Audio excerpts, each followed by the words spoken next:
Hi friends, இங்கே பாருங்கள் ஒரே கத்திரிக்காய் செடி. இதுக்கு வந்து வாசக்கூட்டுற குப்பையெல்லாம் போடுவாங்களாமா, வேப்பந்தழை போடுறாங்க. அவ்வளோ காய் காய்ச்சிருக்குதுங்க. இதில் வந்து கத்திரிக்காயில் வந்து நார் சத்து, வைட்டமின் சி, பி6, கே, ஆன்டி ஆக்சைடு இருக்குது. குறைந்த கலோரி, இதய ஆரோக்கியம், தோல், முடி, இரத்த சர்க்கரை அளவை கட்டுப்படுத்துது, செரிமானத்துக்கு நல்லது, எடை குறைதல், எல்லா வகையான நோய்க்கு இது வந்து பயனுள்ளதாக இருக்குது. இங்கே பாருங்கள் ஃப்ரெண்ட்ஸ், இந்த கத்திரிக்காய் பாருங்கள், ஒயிட் அண்ட் வயலட் கலர் நிறைய காய்ச்சிருக்கு. இதில் ஒரு காய் கூட புழுவே வராதுன்னு சொல்கிறாங்க அரிஞ்சா. இதுக்கு வந்து குப்பை மட்டும்தான் போடுறாங்க இயற்கை முறையில். வீட்டில் ஒரே செடி தான் வளர்த்துறாங்க. இது வந்து 2 வருஷ செடின்னு சொல்கிறாங்க. அதாவது சின்ன செடியில் வந்து இப்படி பெருசாக வந்துச்சுன்னா கொஞ்சம் கொஞ்சம் கட் பண்ணி விட்ருவாங்களாமா.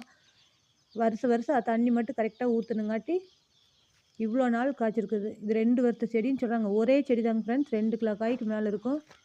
2, 3 கிலோவே இருக்குங்க. இங்கே பாருங்கள் எவ்வளோ கத்திரிக்காய். பார்க்குற பக்கமெல்லாம் பெரிய செடிங்க. ஒரே செடி மட்டும் தான், நீங்களே பாருங்கள்.